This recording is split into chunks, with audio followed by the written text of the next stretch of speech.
honestly trying to figure out if we can make a TV show together. All right. Yeah. Cool. I haven't actually done any TV yet, but as a kid, I used to watch a lot of it. All right. Here's the concept. I'm the urban ape, right? And that means I'm a climber, and I'm going to be climbing buildings. Urban ape goes to Hollywood. So I'll just run you guys through it.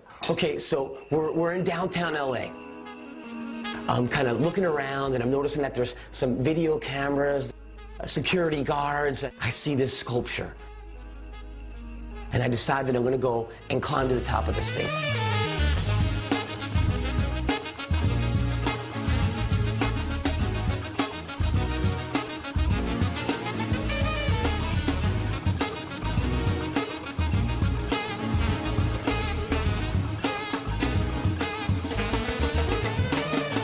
One of those things everybody probably contemplates doing and very few people actually do when you see a structure like that. Timmy ONeill joining us, the urban ape, comedian, climber, kayaker, slackliner. The man pretty much does it all, and he joins us now. He's in Vancouver, hanging out as part of the film festival. How are you, man? Nice I'm doing to see well. you. Thank you. Do you always, I mean, are you walking around constantly looking at what you could climb, what's possible? I am indeed. I'm always kind of going through like disaster scenarios in my head, like if hot lava mixed with like crocodiles and sharks, and like a bunch of Vikings come screaming at me. How am I getting away? Exactly. In fact, I think that there's a few people that would be able to escape. So I would be one of the people like repopulating the earth. See, I like to think that I would be the guy that would fight them all off, but I know that's totally, you know, there's no way. I'd die in the horde, right? Yeah, well, you would be consumed by the hot fires of the lava. Right. And I would I watch your skeleton and your pink shirt and sweater vest disappear into the lava as I maniacally laughed and made my way up to the sole remaining female. I got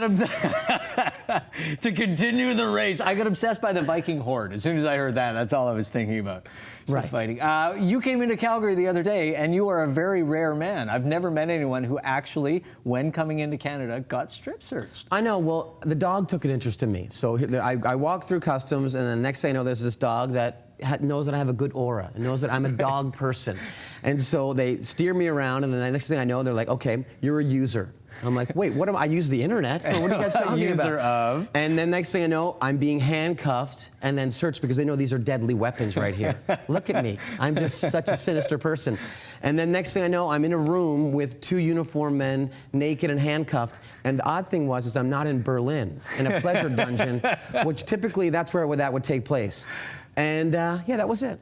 No apologies. Weird experience. Only hugs all around. So did they tell you right away? Because, I mean, I'm curious of this because I've never heard of it before. Did they tell you, like, just take everything off? Or? No. Here's how it works. So you sit down, and then one item at a time. It's like this slow-mo sort of sultry striptease. First one shoe, then the other shoe, then the other sock, and then for the... And are they ripping everything apart? Like they're looking under the he's just soles? like kneading it, feeling it. And then for the denouement, I stand up, take the undies off, and then I do the lift.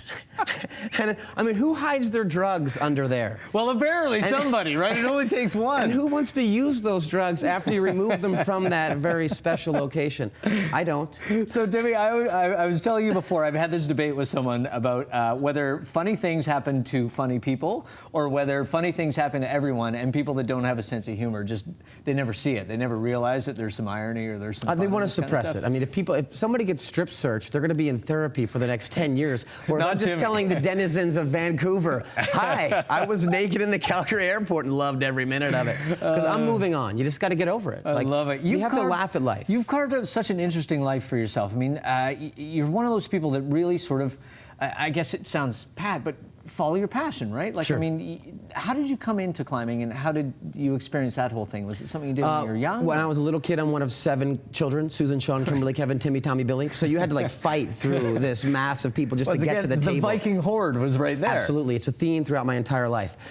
So I started climbing as a child in Philadelphia, where I'm from, in Pennsylvania. Yeah. And I was climbing tombstones. Our idea of open space was the cemetery, because the only people there are dead, and they don't mind if you climb their tombstones. And then I took it to climbing buildings and bridges, and then when I was 20, I finally left the East Coast and went out to the Western U.S. and found climbing, found this passion for exploration and wilderness and wild places. Well, and you have a sense of humor about it, that because I've interviewed quite a few climbers, and it's not that they're all really serious. serious, yeah, but Pretty boring. But they are pretty serious about it. But you really like to, talk about this from a very human point of view. Like, it's kind of a weird thing to be able to do, first of all, and you get yourself in weird situations. Well, climbing is a pretty egocentric thing. I mean, first of all, it's selfish and it's really static. I mean, if you were to talk just about climbing, you would be like looking out the window like, yeah, Timmy, that's great. Climbing's pretty cool. What were you saying? Yeah, Woo! hey.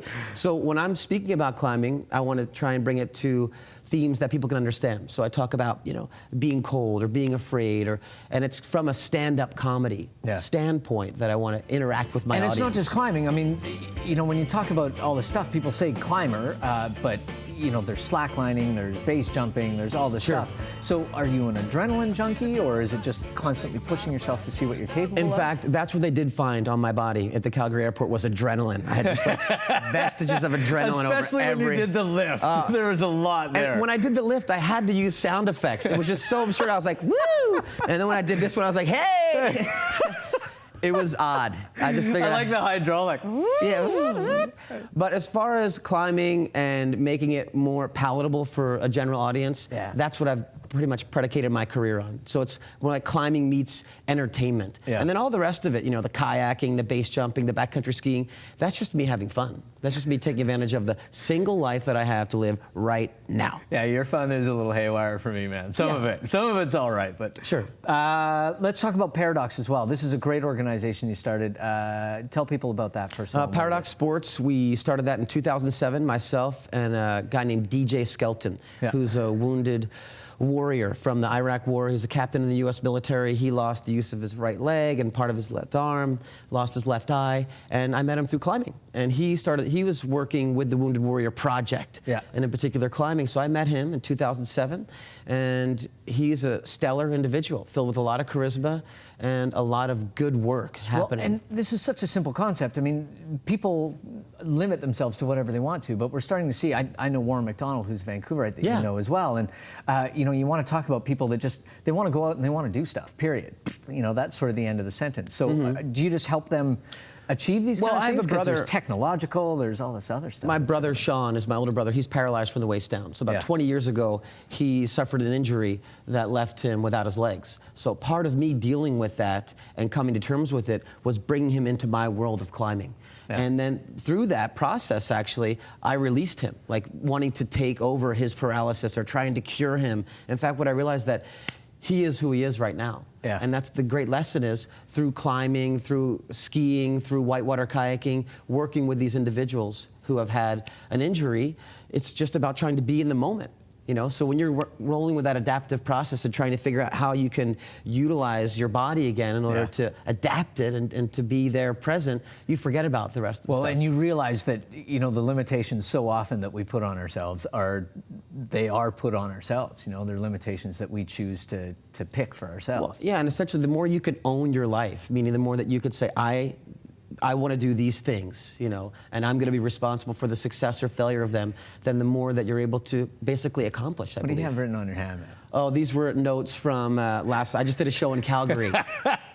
I just want to thank Steve from Outdoor Approach right now and Pete from the Plaza Theater. If you're watching, I don't know which camera I'm on right now. Camera 1, camera 2, camera 3, camera 4. Camera 3, right there. Here we go. How's it going, Pete? Good to see you. Good. You're going to have to take one of your shoes off for me now, Timmy. I will. And let's just begin there and continue. See where it goes. Yeah.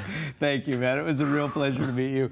Thanks for coming. And Timmy will be appearing, of course, in Vancouver. You can check out his website as well. There's all kinds of great stuff on there, lots of videos, lots of fun stuff. You can go to VIMFF.com for more information on when he's kicking off the Vancouver International Mountain Film Festival. That's this evening, Centennial Theatre in North Van. We're going to take a break.